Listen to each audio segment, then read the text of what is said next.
the radical, fundamental principles of freedom, rational self-interest, and individual rights. This is the Yaron Brook Show.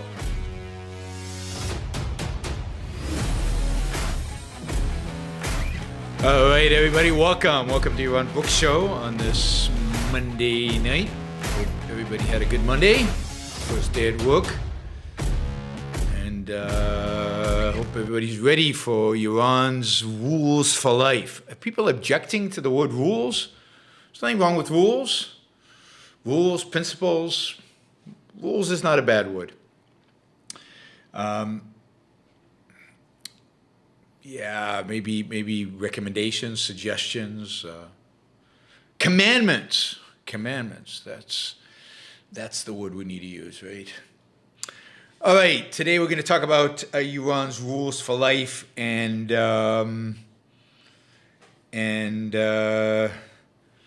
today's rule is. Anybody want to guess what today's rule is? Today's rule is: don't stop moving. Don't stop moving. The importance of motion. All right. Thanks, everybody, for joining us. You know kind of how this works. You can pretty much ask me anything on the Super Chat. Those of you here live, the Super Chat is answered prioritized based on the dollar amount you put on the question. The higher the dollar amount, the sooner I answer the question. Of course, questions that are related to the topic that we talk about are going to get priority over others. Right? Rule number 5, Sam says, stop interrupting yourself. Don't get in the way. Avoid distractions. That's a good one. We'll make that, what show are we on? We'll make that 6. Today we're doing keep moving. Don't stop moving. Stillness is death. Ryan asked how my contract is doing. Another week, we've been told for the last 6 weeks. Another week will be done. No, Balcony Show is not imminent for a couple of reasons. One, the contractors are still hard at work on trying to get everything ready so they can finish. And second, that I'm going on the road starting next week. Late next week, I'll be on the road for a couple of weeks. Then I come back for just a few days, and then I'm on the road for another 3 weeks. So over the next 6 weeks, I'm going to be here very little. So we'll have to do, my guess right now for the Balcony Show is August. We still won't have a kitchen in August, but the balcony should be ready for a balcony show. The kitchen will probably be installed in September, so it's still many months before a kitchen is installed. In other words, the restaurant scene in Puerto Rico, restaurant owners in Puerto Rico can count on us to be eating pretty much every night at one of their restaurants through September, until we get our kitchen installed. Yes, this is the money pit. It's less a money pit as it is a time pit right now. It's much more about the time than the money. All right, so as you all know, this is these are my shows where I give some kind of concrete guidance on applying the objectivist virtues, really, applying the objectivist philosophy to your life, in terms of, at a lower level of abstraction. Although the principles are always pretty abstract. All principles, ultimately derive from the principles of the objectivist ethics. So they all go back to the virtues, because at the end of the day, the way to live your life is to be moral. It's to be good, and that boils down to the objectivist virtues. But the virtues, there's a lot of chewing that has to be done, a lot of articulating what that actually means in your life, in your life, And that's what that's what these rule shows are really doing. They're taking some abstract ideas and trying to bring them down, to bring them to the level of your life and the things that you do on a day-to-day basis. Before we jump right in, remember, Super Chat, we have a goal. Alejandrina is here to help you achieve that goal. We've got 2 more shows for the month of June, so let's make them good shows in terms of fundraising. Alejandrina's here. The goal is always $400 per show. Michael's getting us off here to a start. I don't know. But remember, $20 questions get priority, and of course, $50, $100 questions get even higher priority. But I will try to answer all your questions with the goal, of course, of getting to $400. Alejandrina was not here yesterday, and we didn't make the goal.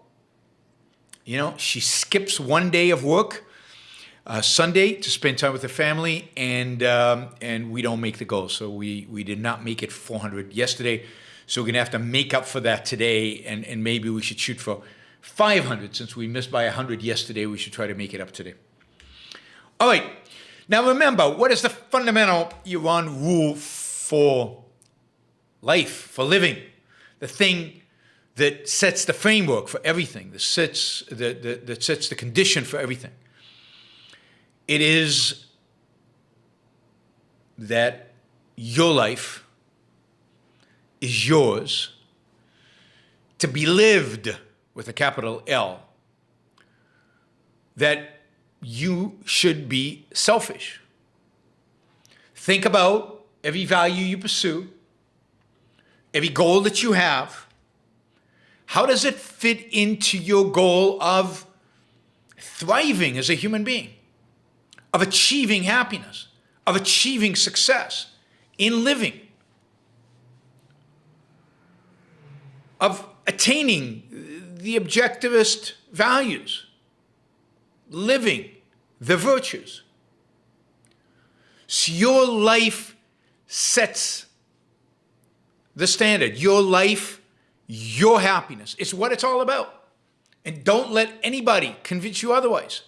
Don't let the culture, your family, place obligations on you, place concerns on you, place commitments on you that are not pro your life, that are not chosen by you in pursuit of your happiness, your success, your flourishing. So the context for everything is always, you only live once, you got to make the most of your life, and therefore you've got to live fully. And you've got to always think, is this good for me? Is this the best for me? Can I do better? Can I use my time better? Can I have better relationships? Can I have a better job? Be selfish. That's the fundamental. Right? And of course, what that means is you've got to live. Now, what is life? What does it mean to live? Ayn Rand defines life as goal-directed action. Living beings act. The difference between a rock and a living being is that living beings must act in order to survive. And if they don't act, they go out of existence. To quote Opa, Leonard Peikoff, living organisms initiate a consistent kind of action, which leads, within limits of the possible, to a consistent outcome. This is the sense in which their action is goal-directed. Living organisms can and must act to pursue goals because an organism, unlike an inanimate object, faces the alternative of life and death.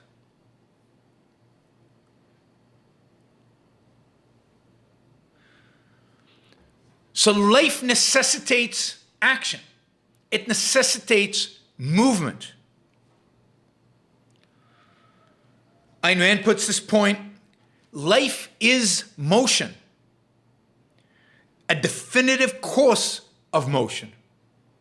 If the motion is defaulted on or fails, what ensues is the antithesis of life, stillness, which is the essence of death.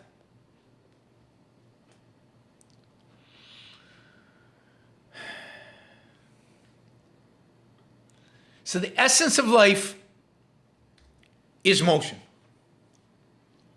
Life to be achieved, one must act, and one must act as a human being in pursuit of specific goals that allow one to achieve one's life.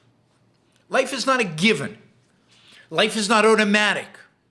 And for a human being, life is not coded into your DNA.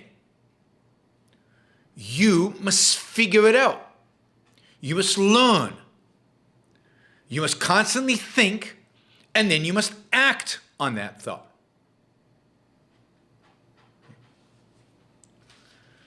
So to live is to move. To live is to act. To live is to pursue values. Stillness, stagnation, apathy is death, is the road towards death.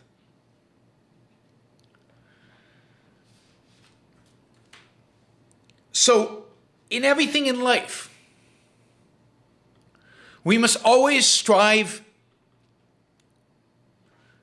to achieve our values, to achieve our goals, to set values, to go out there and achieve them. And when they're achieved, one enjoys them, one celebrates them, and one sets new goals.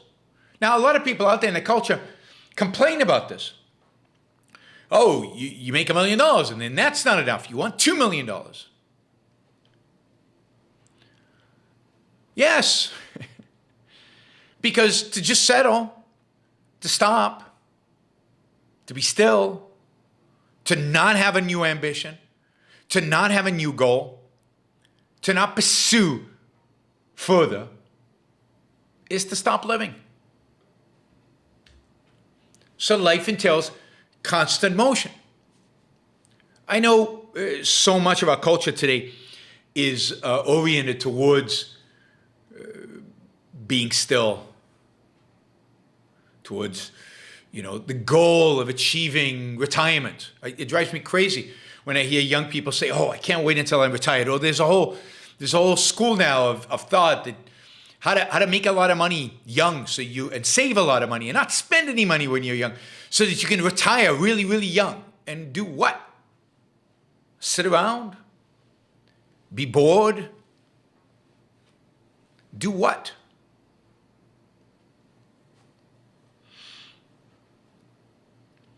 Yeah, there's this movement in the culture meditation is the ultimate goal. Meditation is the ultimate happiness. Meditation, that stillness, is the ultimate. But goes against life, goes against values, goes against success, flourishing. So, to be successful at life, one must embrace the idea of change, of motion, of ever seeking and pursuing goals, values. When one's achieved something, you look for something new.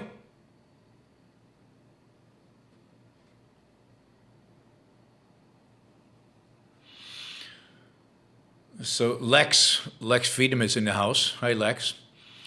Lex is asking, if life is goal-directed action, what do you make of Sisyphus and his rock, where the goal appears to be meaningless at first glance. And yes, I mean, you drag the rock up and correct me if I'm getting my mythology wrong, but you drag the rock up the mountain and it rolls back down, and you go back down and you drag it up again. But that's not motion. That's a dead end. You're doing the same thing over and over and over again. And that's not pro-life. That's not pro-achievement, not for a human being. Now, it's absolutely true that in the animal world, we see animals doing the same thing over and over and over again. But animals can't achieve happiness. They can achieve life. And life necessitates pretty simple, straightforward goals. And their consciousness does not require any kind of sophisticated stimulation. Human beings require a lot more. When they finish rolling that rock up the mountain, even if it rolls down, they look for a different mountain. They look for a different kind of rock. Human beings need change. They need new challenges. Our minds cannot sustain stagnation. They shrivel up. They die. I mean, one of the fun things about Lex's podcast is that the people on the podcast are constantly challenging you to think. They're constantly pushing a rock up a different hill, and it's a different rock, and it's completely new, and it's completely different. And it's pushing you and expanding you constantly. So human goals are not like pushing the rock up the mountain for a number of reasons. The pushing the rock up the mountain is meaningless. There is no purpose for getting the rock to the top of the mountain. Human goals, human values have a meaning. They have a purpose. That purpose might be spiritual. That purpose might be material. I need to make the first million so I can get the next one. It's always a different hill and a different rock and a different pusher. If we're going through this one, it's a different person pushing the rock, right? Change. So it's, so many people resent the idea that you reach a certain goal, you achieve a certain satisfaction, and immediately you've got to go look for the next one. But that's exactly the point about life being motion. That's exactly the point about life not allowing you as a human being to stagnate. That's exactly the point about, yes, we constantly need new goals. And the more we achieve our goals, the more new ones we need. Because we need to be engaged. We need to be motivated. We need to be ambitious about knowledge, about life, about what's understanding. So to have a rich life, thank you, I can't pronounce that. Sorry, Sebastian. Thank you, Sebastian. That is very generous. Did you get my CV and cover letter? And do you think I'm eligible? Look forward to your response. I'm not sure because I can't remember getting a CV and a cover letter. So let me check. You might have to send it again. Did you send it to my email address? But let me check.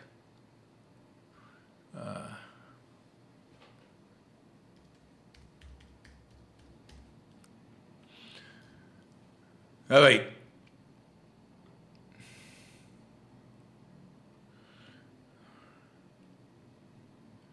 Sebastian, I do not see your CV or your cover letter, so you might have to send it again. Yaron at yaronbrookshow.com. Yaron at yaronbrookshow.com. That's how to get a hold of me. Okay. So if you introspect, you achieve something great at work, and you've achieved your goal. You did great. You really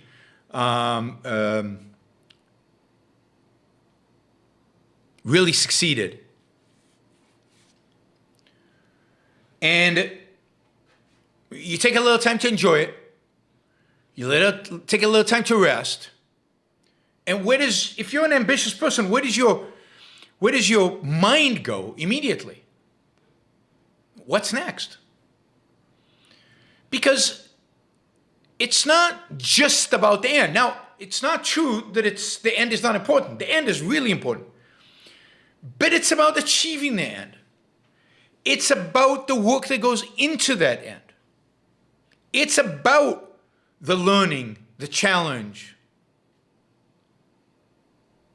the engagement.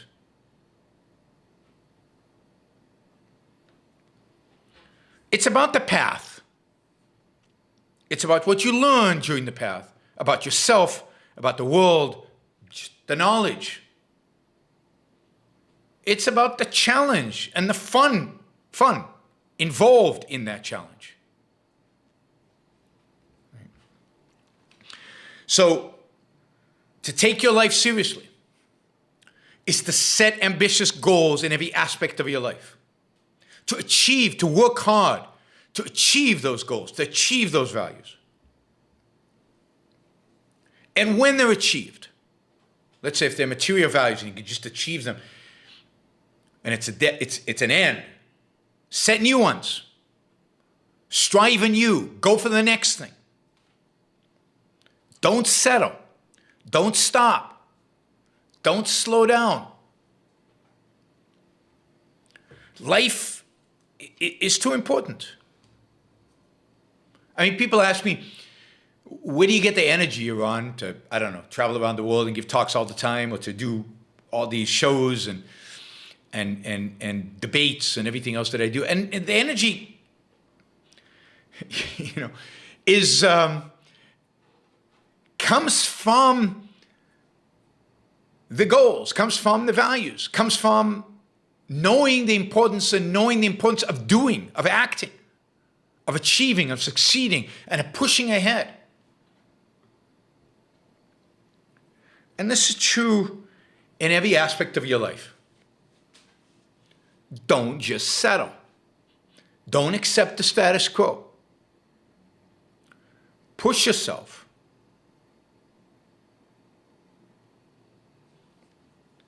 So in work, I get a lot of questions about, I've got this job and I want to move to that job, but I have to take, always look for options. You might have a great job, but there might be something better. I mean, there's an idea in the culture, you've got to settle. Stop being so ambitious. Keep trying new things. No, the opposite.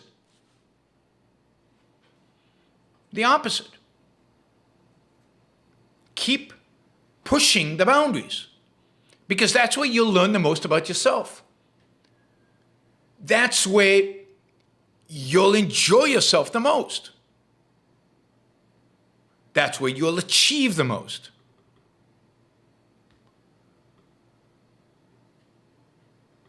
So work is the easiest one. Keep setting new goals. I know so many people who, start a job, maybe get a job in their 30s, and they're doing basically the same thing in their 50s and 60s.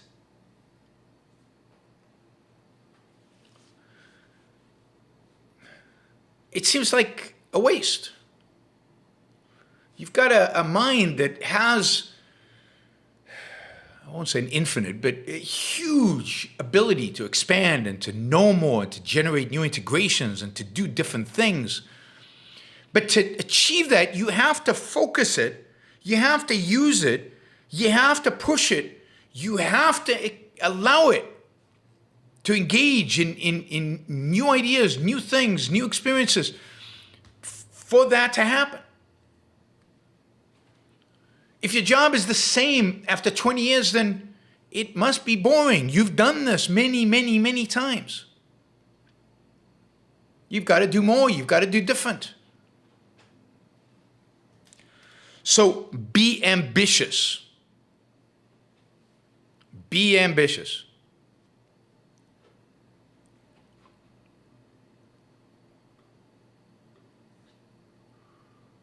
All right, Sebastian, I see it now. I see it now.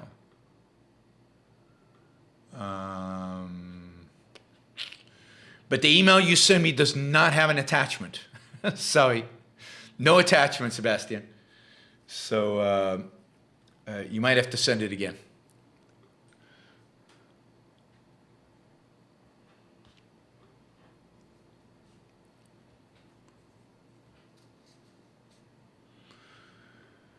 Okay, so that's work. Work is pretty straightforward. Most of us are ambitious at work. Most of us do what it takes to advance, to get a raise. But more than that, try to do different things. Try to, every 5-10 years, make a big change. Within your field. Try a different path. Learn something completely new. Apply your skills to something completely different.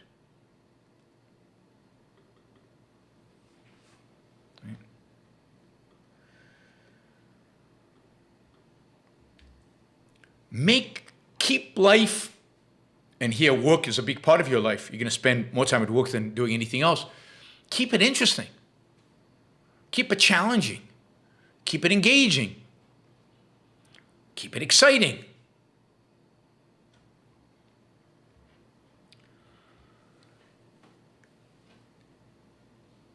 But this is also true of just cultivating your mind more broadly. Again, in the culture, there's this notion of you go to school for 12 years and you go study something in the university and then you work. You're done studying and you work.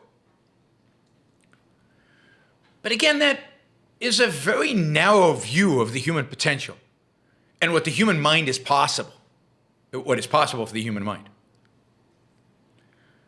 I mean, there's a concept out there called lifelong learning. And it's a good concept. We should all be lifelong learners. And here I separate it from the career, but the time that you spend away from your job, some of that time should be focused on learning new things, things you didn't know, things that interest you, things that you find interesting. And if you're not sure what that is, well, try different things. Experiment. But know that you have to enrich your mind, that there's immense joy and satisfaction and pleasure in enriching your mind.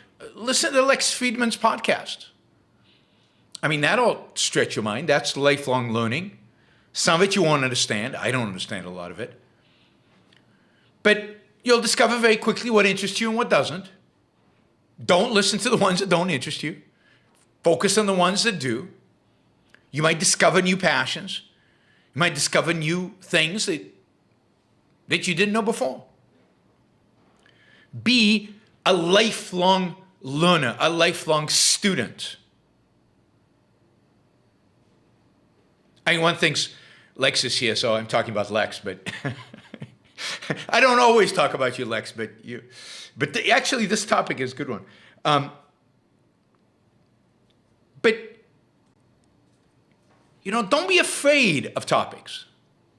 You might discover that something you thought was hard or uninteresting, or you might suddenly discover that it's fascinating, that it's really, really interesting. So, there's value in dabbling, in a sense of listening a little bit, trying to figure out what interests me, what do I like, what do I want to do. If you like art, for example, take an art history course. There are plenty online. There are plenty of fascinating courses online on art history. Or if you think you might have some skill, some talent, or you might want to develop some skill, Take a sculpture class. Take a class in painting. I don't think I'm out of line by telling you this story. And one of the things I admire about Leonard Peikoff is that he's always looking to do interesting things, right? He's achieved the pinnacle in terms of objectivist philosophy. In terms of philosophy, he's written, he achieved his 30-year goal by writing kind of the systematic presentation of objectivism, which is what he wanted to do.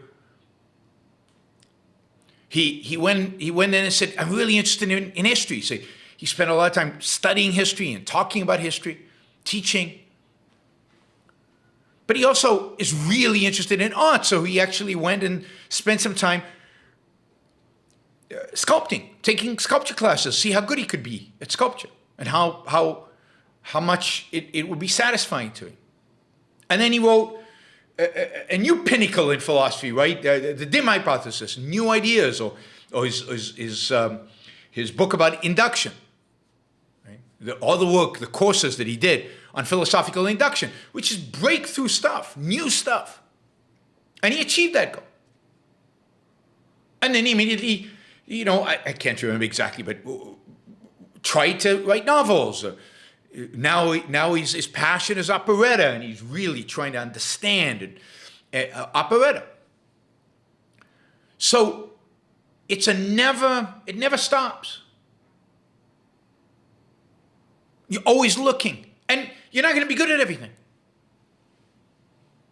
So part of the reason for the switching is, I'm actually not good at this. There's not something I can do that much with. But then let me switch to something else. Yeah, Lex says, learn to program. Yeah, a lot of you who don't program should learn to program. Not only does it give you an appreciation for all the tech that you use, but there's a beauty and a logic to programming that is actually fun. Learn to code. So I used to, in a what seems like a previous life, maybe 5 lives ago, I used to program. I used to program a lot. I used to get paid. There was a period. My first job in the United States was working for a couple of accounting professors. Coding. I wrote this massive program for these accounting professors to try to figure out your tax liability or something like that. But programming is a great way to develop logic, Python or Java. When I programmed, there was no such thing as Python or Java. I programmed in BASIC, Fortran. I actually did a class in assembler, we actually program in zeros or ones. I took an assembler class and I programmed in DBase. DBase, I never did C, but I did DBase 2, I think. Something like that. No COBOL. No COBOL. Fortran. Fortran was the programming language of engineers, was Fortran. And then DBase was for accounting and business kind of stuff. COBOL was accounting. COBOL was primarily accounting. Go to 10, yes. That Go to 10 is definitely basic. I remember that, even though it was 40 years ago. But it was fun. It was fun. I used to have a Casio calculator with where you could program in BASIC, and you could do amazing stuff on that little Casio calculator. I used to solve, pre-program it with all the answers to all the test questions. Took a while for the professors to figure out that's what those calculators were doing. They weren't just for addition and subtraction. So don't settle in terms of your knowledge. And in this sense, be a seeker of truth. Constantly look for what is true, for what is real, for what is consistent with reality. Don't accept your level of knowledge. Oh, I know everything about X. Challenge yourself. Be willing to question it. Be open to debate. Be open to, I mean, not in the sense that I don't know anything, but just in a sense that, yeah, challenge me. It'll just make my knowledge firmer. The more it's being challenged, the more I can rise to it, to the challenge. So be a truth seeker in everything. Stay active. Active in your mind, with regard to your mind, with regard to your capacity to think, to the content of your mind. Expand it constantly. It's fun. It's enjoyable. And it's useful. And it constantly trains your mind to think about what is true and what is not. To think if you're programming or doing math, or to think in a particularly logical way. This is all good training. And just because you've never been good at math, that might be because your teacher was a bad teacher. It might be because you weren't interested in it. You should try it. You should engage. So don't stop learning. Don't stop seeking the truth. Don't stop being ambitious in terms of knowledge. I studied Objectivism. I know it all. No, you don't. Objectivism doesn't explain everything. And even Objectivism is not something you learn and you're done. There's always new things. There are always new integrations. There are always new ways of thinking about something, of articulating, of concretizing it, of making it real to you, of applying it. Be mentally active, mentally engaged. And as Ali says, don't stop using the super chat because it looks like you guys have stopped. And we're still $250 short of Alejandrina's goal of $400. So still way short. So jump in there. And if you're interested in philosophy, then study. You studied Objectivism, study other philosophers. It's interesting. And it'll challenge you, and it'll force you to better understand your own ideas. So as Scott writes in the chat, not super chat, no super chats from Scott today. No stillness. No stopping. No stagnation. Growth, grow in every dimension of your life. Now, there is no dichotomy between mind and body. This idea of no stillness, this idea of motion applies to the body as well. People have asked me to talk about exercise. Movement is important. I mean, I don't think it's an accident that sitting all day is not good for you. It's connected now to all kinds of illness and sickness. Movement is good. Exercise is good. We're a biological entity that muscles atrophy if they are not used. Muscles are key to good health.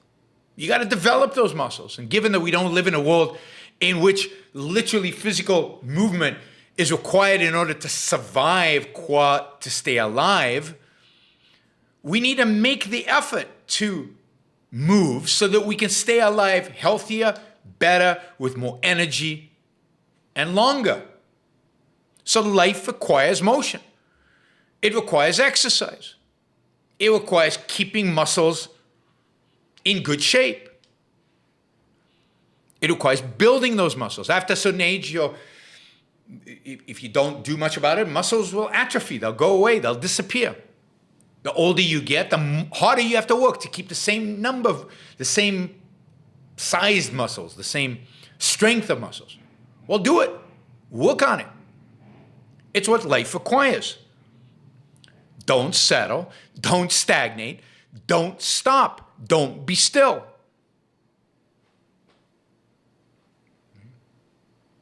Now, that doesn't mean you shouldn't rest. It doesn't mean you shouldn't take vacations. But even on a vacation, there's only so much time one can sit and just sit at the beach and do nothing. Read a book. Visit a museum. Stimulate, engage. But the thing about vacation is you want to stimulate and engage in a way that's completely different than the way you're stimulated and engaged at work. You want to rest, in a sense, that part of your mind that is engaged with work. And you do that by focusing it, not by shutting it down, by focusing it on something different, something rewarding, something stimulating, something enjoyable, but that's different.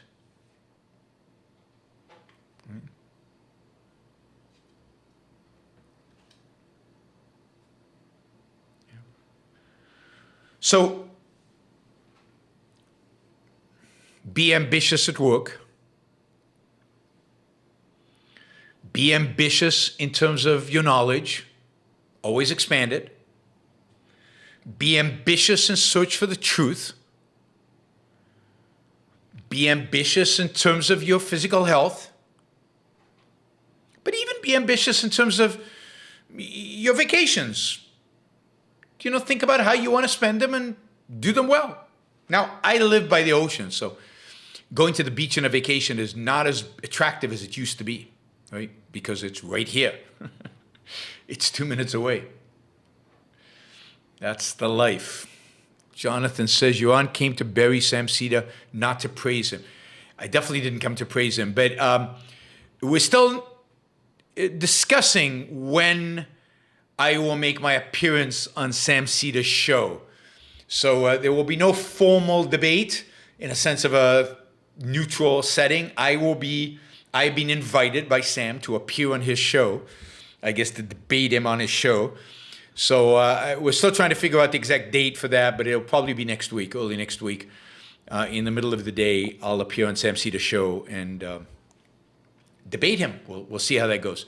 Hopefully, it'll be civilized and at the same time entertaining. All right. Motion. It's important to grow. And even with love, right? You fall in love. You maybe get married.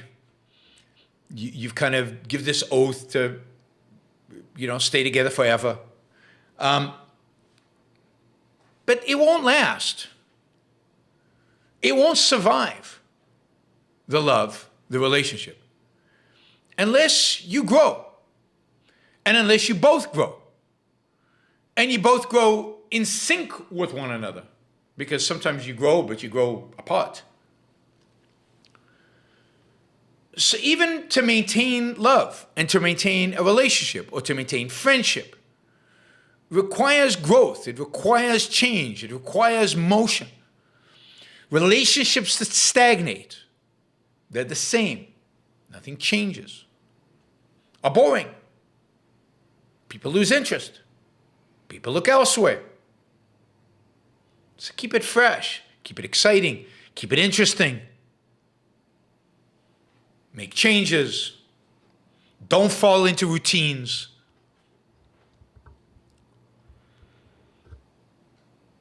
Yeah, I'm not big on routines. I have some routines, but I'm not. And I change them periodically, even if I do have some.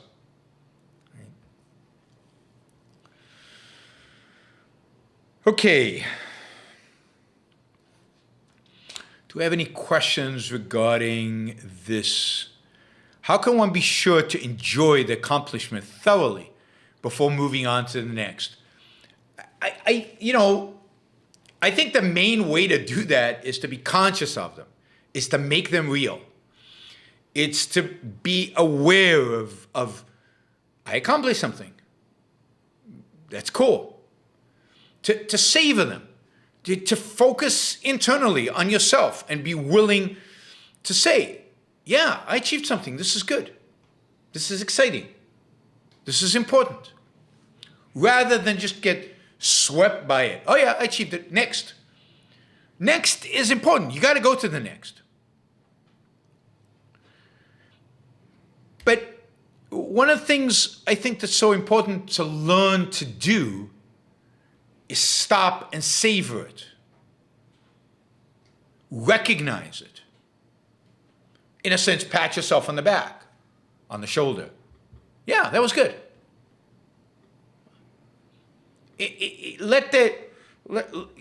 Introspect about the value that's being produced, about the joy that's involved. And allow yourself the time and the space to feel it. Allow yourself the time and the space to feel it. So yes, rush to the next hill with the next boulder, but give yourself enough time to stand on that mountain and look around and enjoy what you've achieved. Savor it. I think about mountain climbers who climb a mountain, they're at the top. I think when they're at the top, they're not thinking about the next mountain they're going to climb.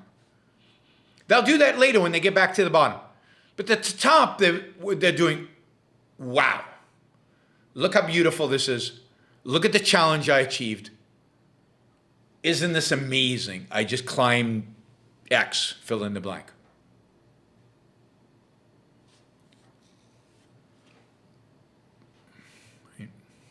So, this is the thing that egoism should teach you and altruism will never teach you. Learn to appreciate your own achievements. Within the context. Enjoy, savor, introspect. That's part of what it means to be selfish. It means to think about the meaning of the achievement to you, to your happiness, to your success, to your progress,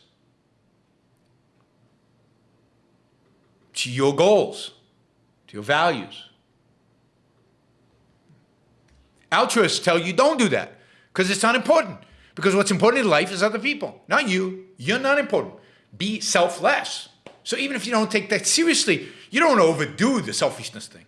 But selfishness says, no, if you're enjoying something, yeah, that's great. Savor it. And allow it to become part of you. Integrate it.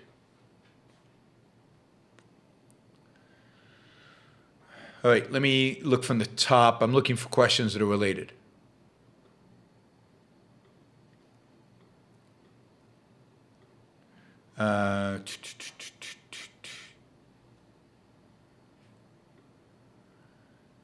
Let's be honest, money buys you 90% of your happiness. Do you know any miserable billionaires? Yes.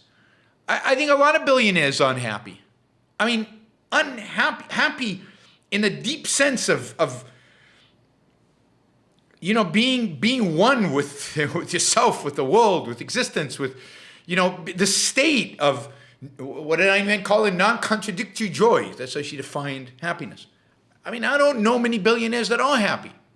Now, what money definitely buys you in and of itself is the absence of certain forms of fear, certain forms of dread, certain forms of worry, certain forms of concern, certain forms of anxiety.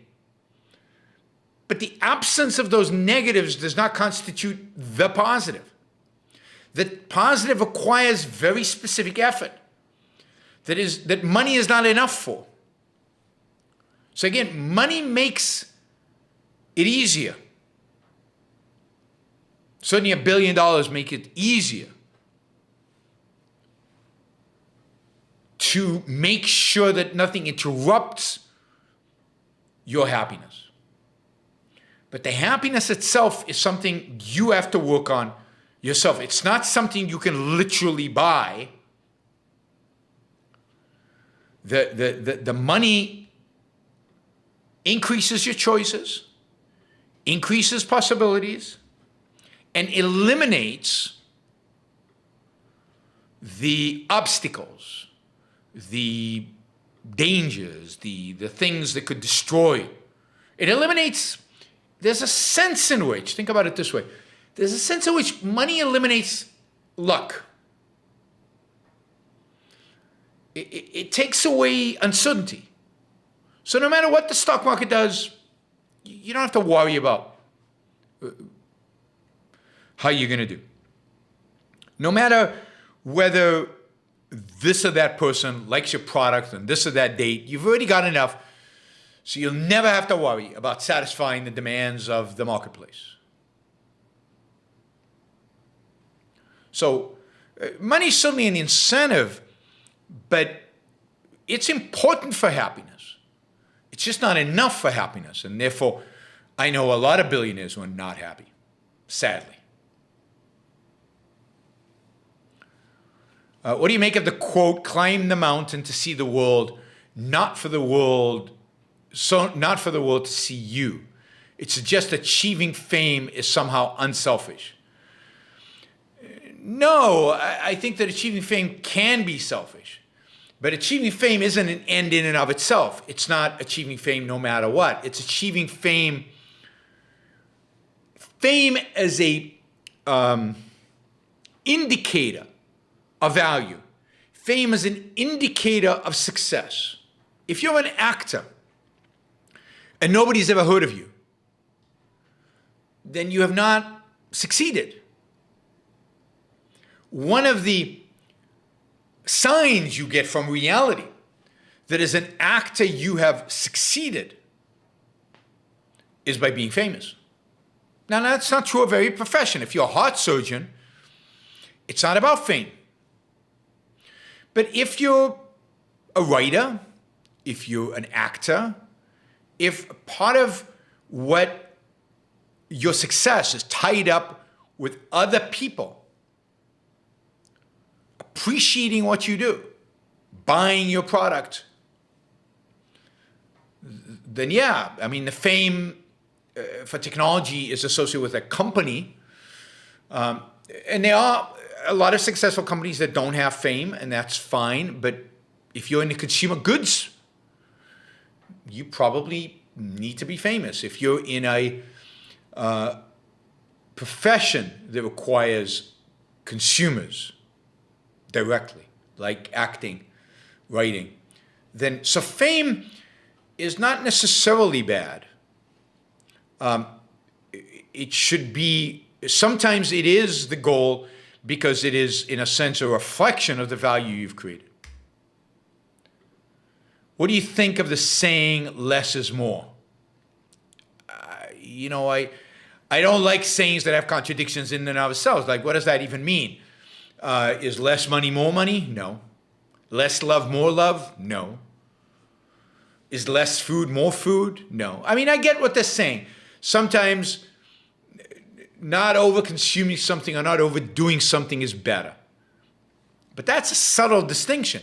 Less is more is just simplistic nonsense. I experience anxiety. Meditative practice, 5 to 10 minutes a day, calms that. Afterwards, I focus on my life. The end goal isn't doing nothing for me. That's right. The end goal is using meditation as a tool to enhance your ability to move, enhance your ability to focus, enhance your ability to pursue values. So it is a tool. It's like sleep. You got to sleep.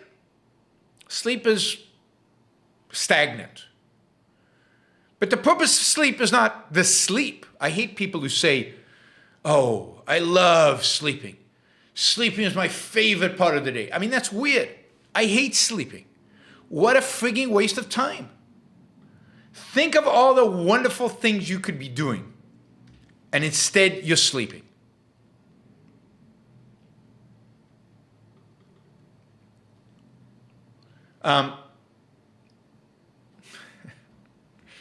So I hate sleep. I hate the fact that I have to sleep. I mean, I don't hate it. That would be ridiculous. But I don't love it. So sleep meditation's like that. It's something I have to do. It's not the purpose. It's a tool. It's something that I have to do to achieve my purpose. Sometimes when I'm super busy, I hate the fact that I have to eat. Other times, I love eating. It's fun. If the food is interesting, if the food is good. But sometimes it's like, oh, I have to take time off right now from this focused, productive period, and I have to eat. What's up with that? It's a distraction. Wayne, thank you. Really appreciate that. I'm glad you're enjoying the show.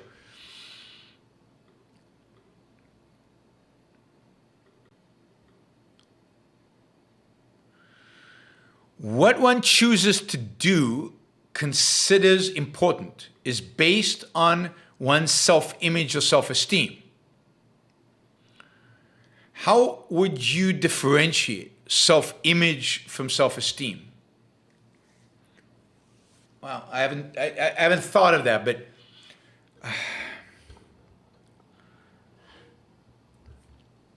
self-esteem is your sense about it's I don't know what self-image exactly means. I mean, it could be a general perception. What am I like? Who Troy, thank you. Really appreciate that. It's been a while. I haven't seen you here in a while, but thank you. Really, really appreciate that. It's great. Troy just took us well over the Alejandrina's goals, so we achieved them already. Thank you. And thank you, Zalmi. Zalmi T. Image, I think, and I haven't thought about this. This is off the cuff. I think image is about, well, what am I like? Who am I? It's what am I like? Who am I? Both spiritually and materially. What do I look like? What am I competent at? It's kind of the details, the concretes that are associated with who I am. It's the image. Self-esteem is much more fundamental. It's much deeper. It's a sense of, do I belong? Right? Is this universe intelligible to me? Am I worthy of happiness in this world? Self-esteem is the emotional equivalent of your answers to these fundamental questions about you and the world, and your belonging in this world, and your place in this world. It's not about, it's already taken your self-image into account, right? You've already assessed yourself, and the conclusion is, yeah, this is my world. I can succeed. I can achieve. I can do. This is my universe to be for me to go out and achieve my goals.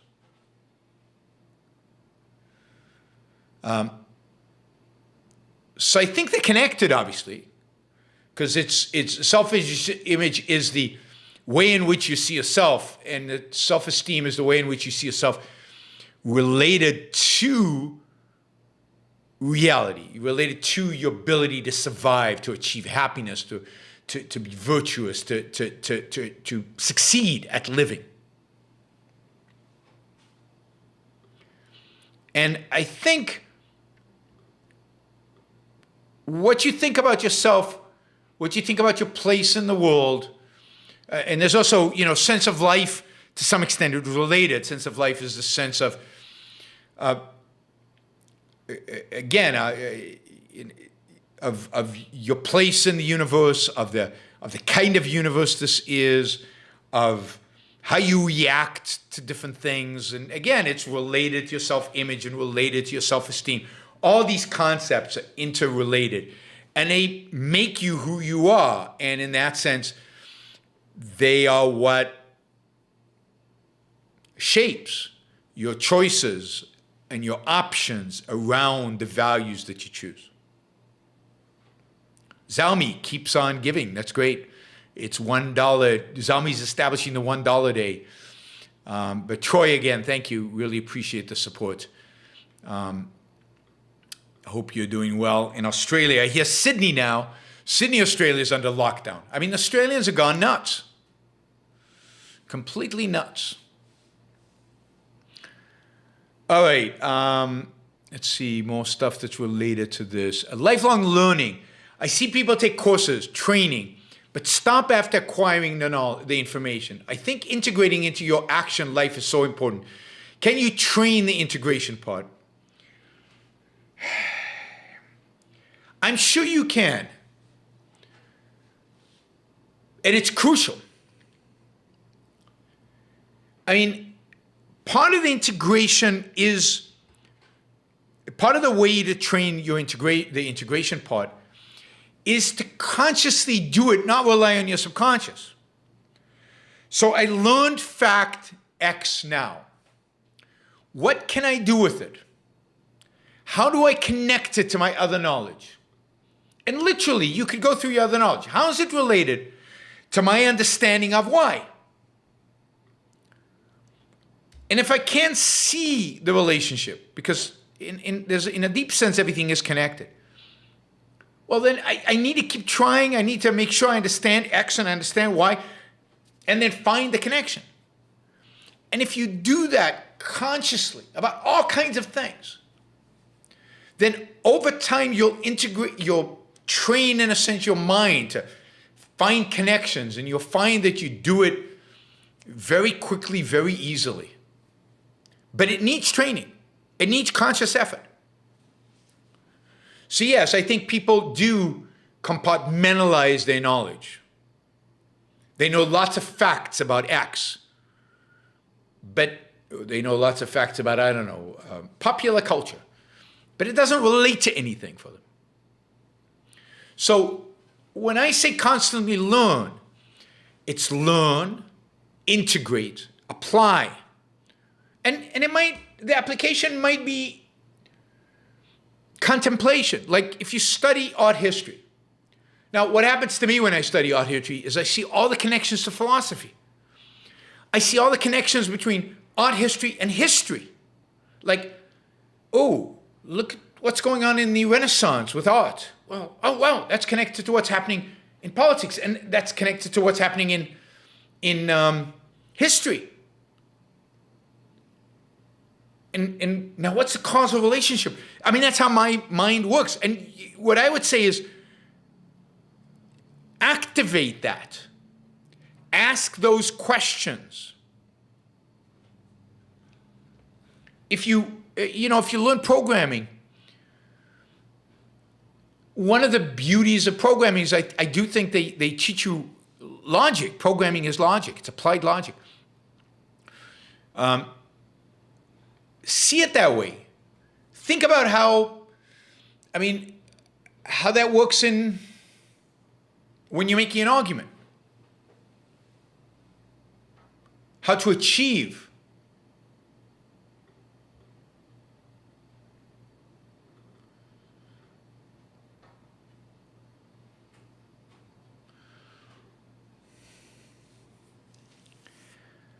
All right. Let's see. Hutta. Do you offer any one-on-one talks for advice for young objectivists suffering from biased teachers? I emailed your website on the show, but have not received a reply. The best thing is to email me directly, yaron@yaronbrookshow.com, yaron@yaronbrookshow.com. Sometimes the email on the show either gets backlogged or it just takes a while to get to me. So just use yaron@yaronbrookshow.com and it'll get to me. Do I offer one-on-one talks? Yes. Basically, my rate, I've just started mentoring a young entrepreneur in the UK. And basically, I use my My regular fee is $500 for half an hour, and I'm willing to engage in anybody doing that, right? To do that. So we could do that. We could do small groups. We could get a few people together and do it. We could do it in a variety of different topics. So absolutely, Yaron at Yaron Brook Show, Yaron at YaronBrookShow.com. Sorry, how to, Yaron at YaronBrookShow.com. So don't forget the show. And just email me and we can work something out. If you said you have $ afterwards, so I assume that means you're interested in paying. Also, keep track of the newsletters that Action Jackson puts out, because, for example, we're having small seminars. Like we're doing a small seminar, 14 people, on how to defend capitalism, and I think it's $75. So that'll give you a small group experience, and part of that. We'll talk a little bit about the history of capitalism, economics of capitalism. So we can do small group sessions like that, where we can get a group together, and as long as it's again within the scale in terms of what I'm charging generally. All right, Corey, another Australian. We got 2 Australians here. Australians have always been nuts. I buy that. Imagine listening every day to every problem which can only be solved by the almighty state. Well, that doesn't sound like Australians. That sounds like Australians and Europeans and, lots of other people. I don't know why Australians think they're the only ones who... All right. Hada says $500 is tough on a college student. I know. And that's why what I suggested, maybe getting a group together on a topic. And you can talk to Action Jackson or to Angela, but just, Angela at YaronBrookShow.com. And... we can maybe put a group together. If there's a topic of interest to you that might be a topic of interest to other people, Action Jackson could arrange a whole seminar around that, and we can get 10 people doing $50 each, or $20 each, 20 people doing $25 each. We can find different ways around the problem. Okay, so Corey says, very frustrating. No sense of individualism. God, you think Australians don't have a sense of individualism. Man, you should have grown up in Israel with me, where everything was about the collective, everything was about the group. And hope to be back soon. Still appreciate all you do. Thank you, Yaron. Oh, wait. No sense of individualism. I don't know what the and hope to be back soon. Who is, Corey, what am I missing here? Very frustrating, no sense of individualism. Yes, that is super frustrating, but I think Australians are overcritical of themselves. What do you think, Corey? Hope to be back soon. I'm not sure where you're hoping to be back soon. And I appreciate all you do. Thank you. I really appreciate that. All right. Would you be willing to try Brazilian Jiu-Jitsu class before you're too old? Sure. It really depends on how hard they're going to throw me onto the floor. Because, I don't know that I could get up. I am getting... Anyway, what for? I'm not really that interested in Australian Jiu-Jitsu. You'd have to pay me to do it. Did you ever think a year ago you would be getting $400 a show? I just want to congratulate you on the progress. I think in the next 5 years, Objectivism will be impossible to ignore in the mainstream. I hope so. I did not think. Super Chat took off about a year and 2 months ago. I think it was about April, May, during COVID. Super Chat took off, and it's all due to one person who started coming in and saying, I'll do $50, match my $50. And she just pushed it and pushed and pushed and pushed. And soon she withdrew, and it kept going. And you guys really, thank you, Stephen, really appreciate the support. You guys really stepped forward. And I look at the people who give a lot of money, and the group has changed. I mean, the people who used to give $250, $500, some of them are not a part of the Super Chat community anymore. I don't know where they've gone, but it's changed. And yet we're raising significant money every month. It shifts around a little bit, but the support for the show is amazing. And as much as I get on the Super Chat, you know, there's still about 3 times more, or two times more, that is that you guys are providing on a monthly basis through monthly support. So you guys are being phenomenally generous, and yeah, and I hope that the money is a reflection of influence, that the money is a reflection of the importance you place on what I'm doing, and that we together will be able to take over the world, right? To really change the world. Because, yeah, I mean, a year ago is when the Super Chat stuff started, and it's taken off, and it's been far, far more successful than I thought it would be. So thank you to all of you guys. Justin, thank you. All of you guys who support the show terrifically. Justin says, Australians are too self-critical. I agree. How did you come to that opinion? I think mainly on the Super Chat. I think it's mainly Corey and, I'm not sure who else, maybe Troy, I'm not sure. But I've just been exposed to a bunch of Australians who seem to complain a lot. And I visited Australia only once. I've only been to Australia once. But yeah, Australians are pretty self-critical, but Jews and Israelis are even more so. Jacob, thank you. He says, here's a small amount, not a whale yet. I appreciate the support. I appreciate you guys here. I appreciate you listening. Hopefully, the show helps you grow, helps you not stay still, not stagnate, and energizes you to go out and help change the world. All right, we talked about lifelong learning. Thank you, Florida Nick. Really appreciate it. And we're up to $740-something. This is great. What is Objectivist response to these athletes who plan to turn their backs on the U.S. flag and anthem on the reviewing stand if they win events? I mean, this is the problem. I don't believe that athletes should receive money from the government.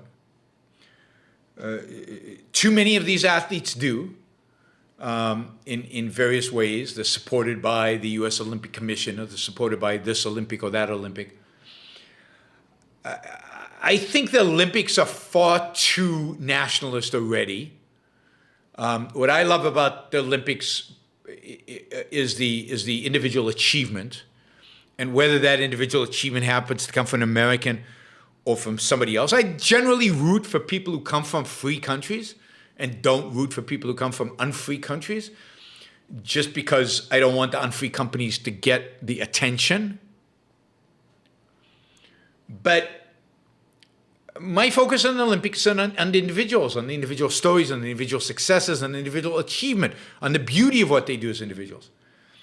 What they choose to do on the stand, I don't find that important. I have no problem eliminating all the national anthems and the flags. Just make the Olympics the best athletes in the world competing. Let's make them truly individualistic. So I'm not, right?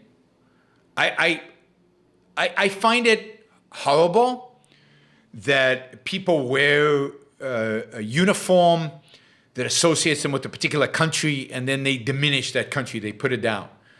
They take resources from that country, and all of these athletes, again, are at least somewhat funded by associations that raise money because they're in the name of the nation, and yet they spit on that. So I find all of that offensive and wrong. At the same time, I watch the Olympics not for the medal ceremony. I watch the Olympics for the athletes. I don't care what what's his name? Not Hussein. Bolt, the runner. What his politics are. Now, I think you should keep it. I don't think you should make it a public spectacle either. But, I don't know what other objectivist response is. Here's what I find particularly objectionable about this. Hussein, that's right, it's Hussein. What I find, if they turn their back on the American flag, but they also turn their back on the Russian flag and the Chinese flag, if they are true individualists, then fine. But so many of these athletes are unbelievable hypocrites. They'll criticize the United States, and sometimes justifiably. And then they'll be the biggest supporters of, I don't know, the Iranian regime or some place where they enforce Sharia law or, or some regime that has, like China with concentration camps, or they'll love communism or socialism or. So it's I hate their politics. So I would like to see politics out of it. I don't want politics in the Olympics. And in that sense, I don't want national anthems in the Olympics. I don't want to know their politics.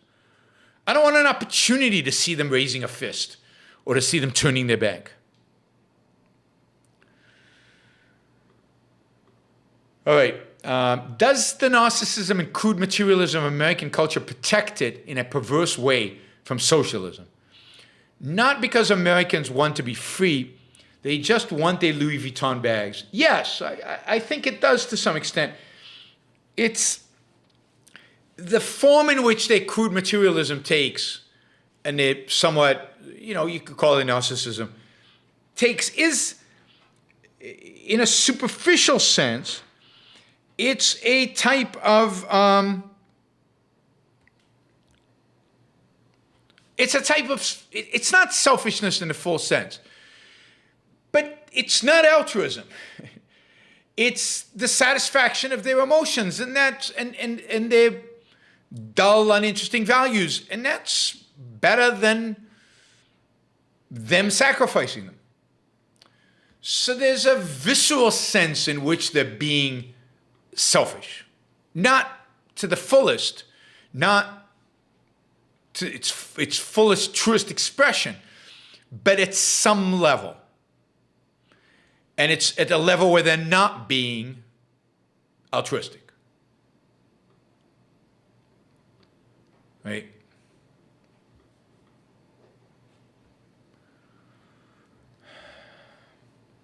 Is your worth not just commensurate with your productivity? Well, what does worth mean? And what does productivity mean? So worth in what sense? Your economic worth is commensurate with your productivity, but your worth as a human being is not, because you're more than just your productivity. And productivity also in what sense, right? So for example, Ayn Rand was not a billionaire. Yet she wrote books that will change the lives of billions in the future. So in that sense, she was incredibly productive. So you have to bring in the context of productive in what field? Impact human beings when and where? In what way?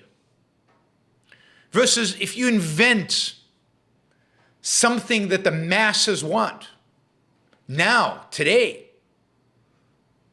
that is a value to them right now, even a relatively superficial value, you'll become a billionaire. If you write a philosophy that has deep philosophical meaning and will change the world and will have an impact on billions of people someday, one day, you're not going to be compensated for it right now. So it depends what you mean by worth, and it depends on what you mean by productivity and the context of the product. So you have to put productivity into a context.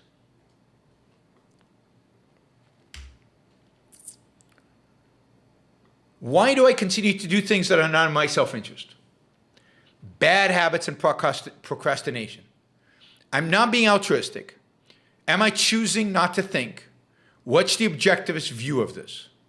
Well, the alternatives in the world are not limited to altruism and selfishness. There's selflessness. And in that sense, you're being selfless. To be selfish, to take your life seriously, to take your time seriously, to take your energy seriously.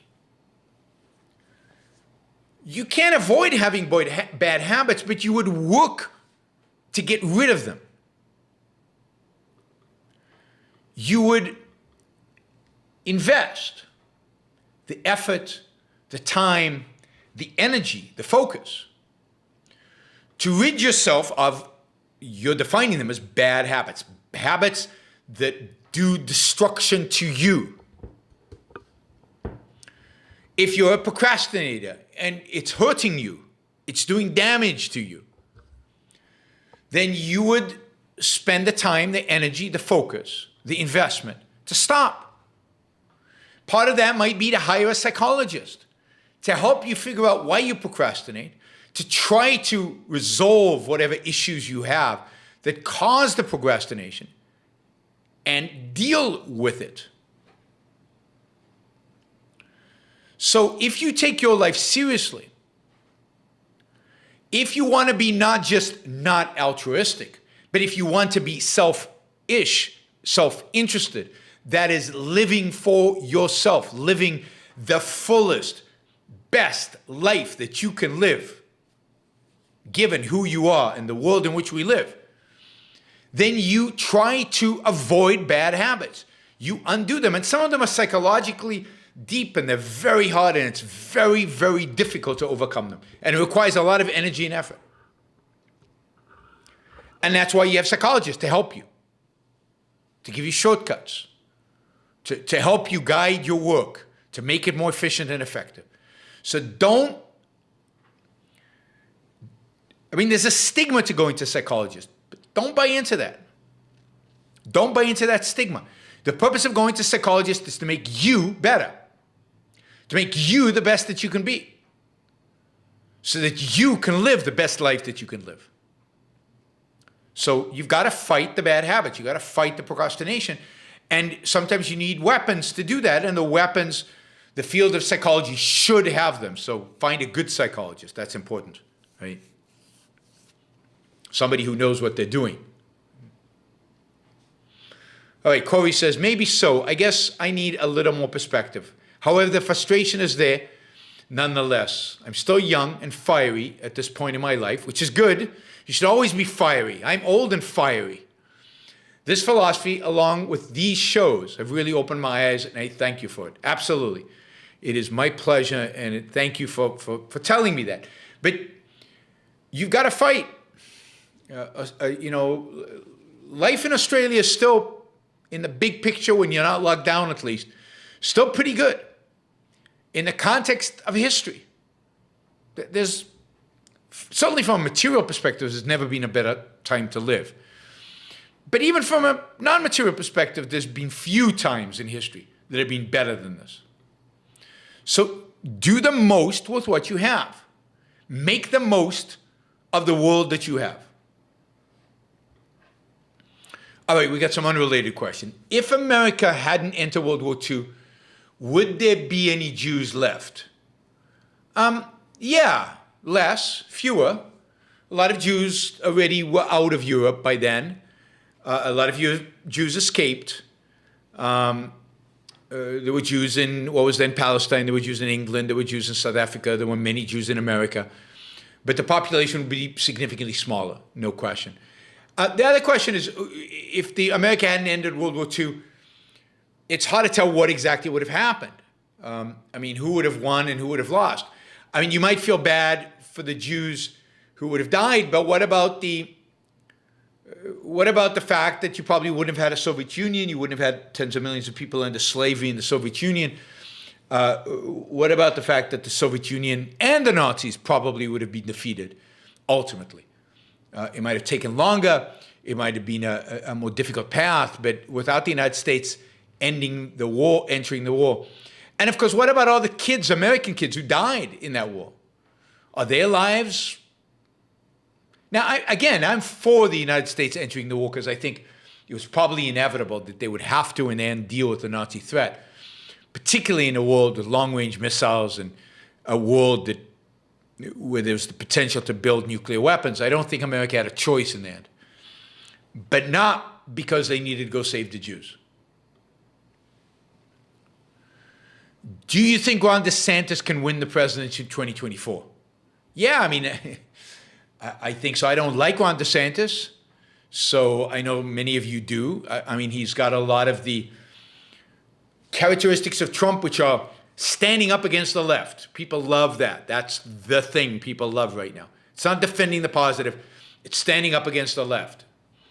I am very, very concerned about DeSantis's views on free speech, on several bills that have passed in Florida that I think significantly restrict free speech. I'll be talking about that because I want to look more closely at those laws and do a show on that. So I will be doing a show on that. What do you do when you don't get along with one of your kids? Is it possible to stop loving your own child? Yeah, I definitely think it's possible to stop loving your own child. Love has to be earned. Love is not unconditional. It's sad, but it's certainly possible. And when you don't get along, if you stop loving your child, you know, ultimately, you probably stop having a relationship with your child. That is definitely a possibility. And yeah. How are the Nazis able to beat the French so easily? I thought a freer countries always win out against less free countries. Not one-on-one, not in every case. I think over the long run, freedom wins out. But that's over the long run. And in the short run, France, in spite of its freedom, ignored its security, had generals that had a very limited ability of thinking, of thought, of conceiving of what is possible. They were very narrow-minded, and a corrupt political class, and a culture that didn't protect itself and didn't defend itself and didn't see the need to do it. I think over the long run, freedom wins. But in the short run, yeah. And look, Germany lost World War II in the end. The forces of freedom ultimately won, not the French. But freedom did win in the end. You know, if you have a little country, doesn't have nuclear power, and you have a country next to you that's authoritarian, totalitarian maybe, that has nukes, and they go to war with you, you're going to lose. So freedom can't protect you from everything. But what else is there other than freedom? So I made certain arguments about why I don't worry about China as much as other people.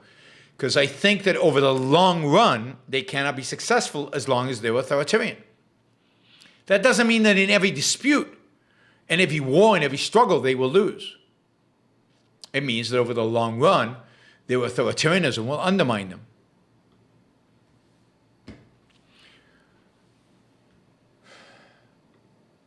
All right. Thanks, everybody. I really appreciate it. Wow, we raised over $800 today. That is fantastic. That is one of the best days this month. I really appreciate all of your support. Thank you to the Australians who really kicked in today, particularly Troy and Corey.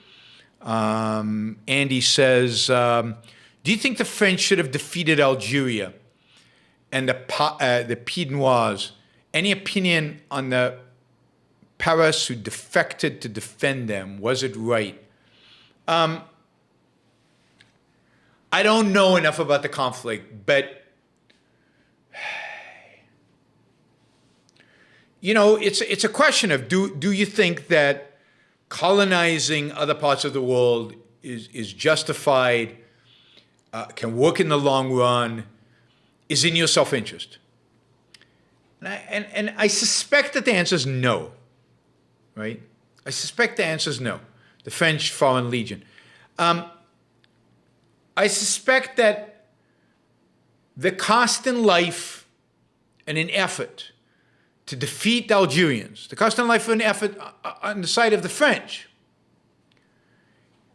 doesn't justify what you gain. So I don't think the French Legion should have defected to defend Algeria. But I don't think the French should have probably been at war. I think the French should have stayed home. So, or handed it over to an Algerian regime that was told, as long as you're friendly with, as long as you're not France's enemy, we'll leave you alone. But if you launch terrorist attacks against us or launch a war against us, we'll crush you. The French had been there for 100 years, but in order to stay there, they had to put the lives of and treasure at great risk. For what? What was the value of them being there, of French troops being there? I mean, ideally what would have happened is they would have created a situation where French could stay and live in Algeria unharmed and safe, and the French military could go home. That would have been the ideal. And I think that was doable at some point. But it's not the outcome they got. They landed up fighting half-heartedly, full-heartedly. They didn't win, they didn't lose, which made it impossible for the French who lived there to stay there. They had to be kicked out. They had to leave because they were too unsafe, because the Algerians knew that the French would not retaliate with the kind of force that would allow for the protection of the French who lived there. All right, don't forget to like the show before you leave. There are 95 likes, but there have been well over 100 people who watched the show. So there are plenty right now who haven't liked it. Thank you for all the super chatters. Those of you who'd like to support the show on a monthly basis, predictable, consistent, I love it. YaronBrookShow.com/support. You can also do it on Patreon, Subscribestar, and on Locals. Those of you who'd like to sponsor a show, we've had a number of sponsorship. I have a number of sponsorship coming up. We're going to do a show on parenting, sponsored with a sponsor. We're going to do a show on cultural intelligence. We'll have to figure out what that is. That's been sponsored, and that I think that's going to be a really interesting show. And we're going to continue the Iran's Rules for Life, which is, again, these are sponsored shows. I've got sponsorship now for another 4 months of 2 shows every month on Yaron's Rules for Life. Did Ayn Rand ever comment on the USA-USSR hockey game in 1980? I don't know. I don't think so. Gail, thank you. I appreciate that. Thanks, Stefan. All right. Don't forget to subscribe if you're not a subscriber. Just click the subscribe button and click the bell button, and you'll be notified when I go live. Now, I have a rehearsal in an hour.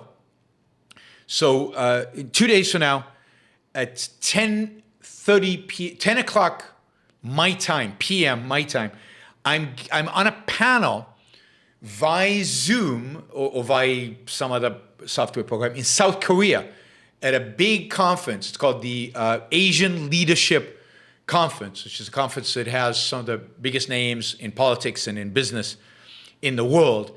I'll be on a panel talking about lessons, fears, challenges coming out of COVID. And I'll be on a panel in Seoul, South Korea, projected, I guess, live into the amphitheater there. So I have to, it's 9:30 now, and 10:30 I have to do a practice run just to make sure the technology all works. So I'm going to go rest for the next hour so I can do my practice run in an hour. Thanks, everybody. I've got a debate tomorrow at Ayn Rand UK, Ayn Rand Center UK. Hope you tune in for that, and I will talk to you all. Oh, tomorrow, 8 p.m., we've got a supporters Q&A. Supporters Q&A and Super Chat. Tomorrow, 8 p.m., East Coast time. Don't miss it.